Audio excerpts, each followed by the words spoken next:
Kembali lagi bersama kami di DG Financial. Kali ini kita akan membahas tentang saham Dewa atau PT Dharma Hendwa Tbk. Jadi ini laporan keuangan yang kuartal pertama 2024 sudah keluar ya. Kita lihat apa yang bisa kami temukan di saham Dewa kali ini. Di sini ada disebutkan untuk presiden direkturnya ada Teguh Buntoro, kemudian ada direkturnya yaitu Ahmad Hiyadi. Untuk alamat kantor mereka ada di Bakri Tower lantai 8, Rasuna Epicentrum Kompleks, Jalan Harasuna Said di Jakarta ya. Nah, ini kita lihat di sini untuk laporan keuangannya ini dia nilainya itu ribuan tapi bentuknya rupiah. Untuk kas dan setara kasnya ini sedikit meningkat dari 386 miliaran sekarang menjadi 400 miliaran. Oke, cukup bagus.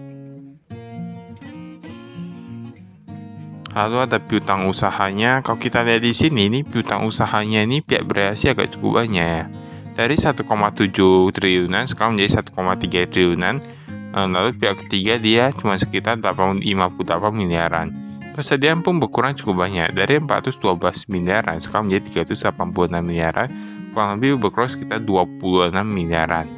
Nah, jadi nanti kita lihat sebenarnya dia labanya gimana. Untuk total asetnya dari 8 triliunan sekarang menjadi 7,9 triliunan. Tapi kita lihat dulu apakah hutangnya berkurang atau gimana. Utang usaha, dia meningkat dari 1,7 triliunan sekarang menjadi 1,9 triliunan. Untuk total hutang jangka pendek di sini ada disebutkan dia mengalami penurunan di mana dari 4,1 triliunan sekarang menjadi 3,8 triliunan. Maka untuk yang totalnya itu dari 4,8 menurun menjadi 4,6 triliunan. Berarti ini kan cukup bagus ya, dimana hutangnya berkurang. Kita lihat dulu ekuitasinya gimana. Ekuitasinya meningkat dari 3,28 triliunan sekarang menjadi 3,29 triliunan.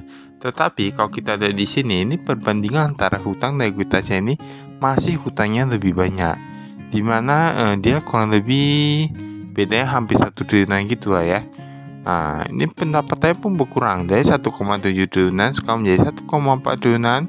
Tetapi untung saja mereka dibantu oleh beban pokok pendapatan, di mana dia bukan cukup drastis ya, berkurang sekitar 300 miliaran gitu, sehingga labanya itu menjadi 140 miliaran. Laba siklus dia sedikit berkurang, tapi masih lah, masih untung. Beban umum meningkat sedikit. Untuk laba usahanya dari 60 miliaran menjadi 66 miliaran. Dan laba periode berjalan dari 7,9 miliaran sekarang menjadi 8 miliaran. Tetapi ini kita nggak bisa lihat dari labanya saja loh. Tapi kalau kita lihat persediaannya itu berkurang kurang lebih sekitar 26 miliaran ya. Dan ini labanya itu hanya meningkat kurang lebih sekitar 100-an jutaan saja. Nah, jadi tahu-tahu sendiri. Nah, ini jadi kita nggak bisa lihat dari labanya saja untuk melihat sebuah perusahaan apakah bagus atau enggak. Bukan dilihat dari peningkatan laba, karena bisa saja itu hanya sementara, hanya di set gitu dan lain-lain. Kita perlu lihat juga untuk dari persediaan, gimana untuk pembayaran hutangnya, gimana dengan ini itu ya kan, masih banyak. Dan jika di sini ini ada disebutkan untuk pembayaran kepada pemasok subkontraktor dan aktivitas operasional lainnya. Nah, dia meningkat ya, tetapi ada tapinya. Biasanya untuk beberapa perusahaan dia pembayaran kepada pemasok dia dipisah, ini digabungnya, jadi kita gak bisa lihat apakah pemasoknya ini berapa, apakah meningkat ataukah menurun, ataukah yang lainnya yang meningkat. Nah, nanti kita lihat di bawah pokok pendapatan.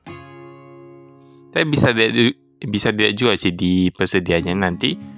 Nah, ini tadi ada disebutkan presiden komisarisnya, direkturnya dan lain-lain. Ini presentasi kepemilikan. Nah, ini tampak ada yang baru ya di sini ya. Nah, ini ada PT DH Investindo di bidang konsultasi manajemen, ada yang di bidang konstruksi, penunjang pertambangan, perdagangan besar, wholesale. Nah, ini DH semua nih di depannya. Nah, jadi nanti kita lihat persediaannya ya. Apakah benar-benar perusahaan ini labanya itu memang meningkat karena memang real, ataukah hanya karena persediaannya dikurangi. Nah, itu bisa dilihat juga ya nanti ya. Nah, ini ada beberapa perusahaan baru. Ini kayaknya antara agak cukup ekspansi atau gimana ya. Ini tapi agak cukup bagus sih kalau untuk soal ini ya. Nah, ini banyak nih perusahaan-perusahaan yang baru, entitas anak yang baru.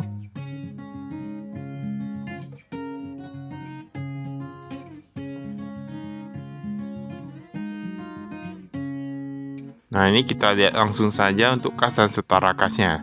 Kasnya itu dia dari 342 jutaan, jadi 400 juta ini kas yang di tangan ini ya. Kayaknya yang di kantor atau di tangan gitu. Nah, ini kemudian ada yang di bank meningkat. Dia paling banyak taruh di Bank BRI. Dari 172 miliaran, sekarang menjadi 200 miliaran nih taruh di Bank BRI. Bahkan yang untuk dolar AS, dia Bank BRI meningkat cukup banyak juga. Kayaknya perusahaannya ini lebih ke Bank BRI ya.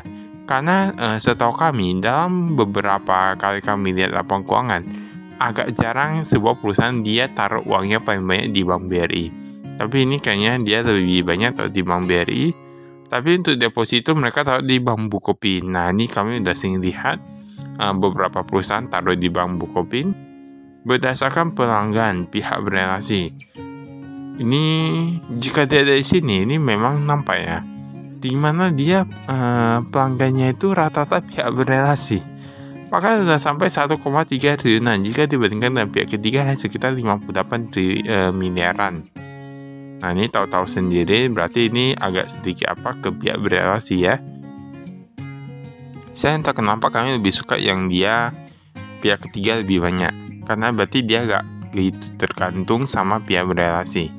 Berdasarkan umur, nah ini umurnya ini pun sebenarnya agak cukup macet ya, di mana lebih dari 2 bulan sekitar 484 miliaran.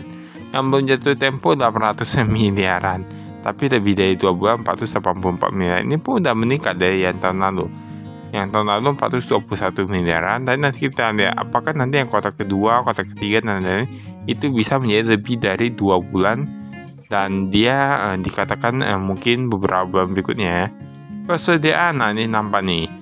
Ya, 412 miliaran, sekarang menjadi 386 miliaran. Berarti kalau lebih mendekat sekitar 25 miliaran gitu hingga 26 miliaran.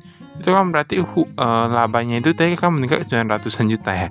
Ini tahu-tahu sendiri ya, berarti persediaannya berkurang cukup drastis ya. Suku cadang berkurang, bahannya berkurang, oli berkurang, bahan baku berkurang. Nah, jadi semuanya itu perlu dilihat, gak bisa dilihat dari labanya saja. Kalau labanya tinggi, tetapi persediaannya itu gak ada, kan berarti ujungnya perlu beli persediaan lagi. Nah, paling gampang kalau kita mau lihat, itu lihat dari beban pokok pendapatan. Kebanyakan mereka ada kurangi dari sana. Tapi kalau mau dilihat lagi dari persediaan juga bisa sih, dari persediaan, dari pembayaran kepada pemasok dan lain-lain. Nah, itu semua bisa dilihat ya. Tetapi sebenarnya yang paling penting itu perusahaan kan kita lebih gampang hitungnya yang per tahun.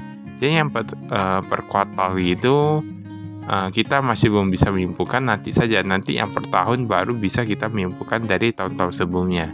Itu lebih bagus ya menurut kami ya. Tarik hingga 5 tahun sebelumnya gitu.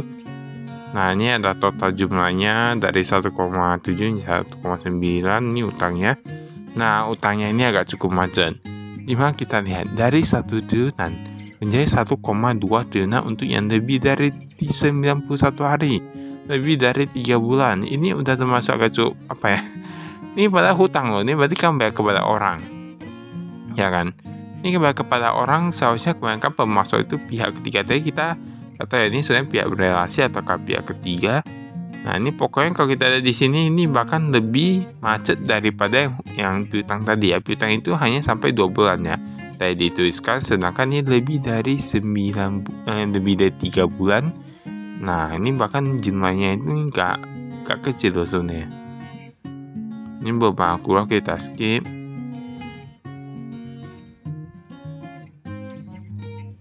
Pokoknya perusahaan itu perlu kita nengok lah ya. Kita tengok itu semuanya. Jadi semuanya itu bukan hanya sekedar laba, bukan hanya sekedar PBV, PER seperti yang kita ketahui selama ini. Jadi jangan jangan terus-menerus seperti itu ya. Perlu dilihat juga semuanya, laporan keuangan semuanya untuk menghindari yang namanya kerugian. Jadi berinvestasi dengan benar saja ya. Ini ada gaji dan upah, ini berkurang juga. Ini untuk yang bukan pokok pendapatannya, ini depresiasi hak aset guna, depresiasi aset tetap. Ini entah karena apa atau gimana. Kayak baru pertama kali kami lihat untuk yang bukan pokok pendapatan ada yang depresiasi aset ditaruh di sana ya. Ini depresiasi aset ini perlu kita lihat juga. Sebenarnya perusahaan itu dia kan memang setiap untuk asetnya itu dia bisa berkurang nilainya atau penyusutan.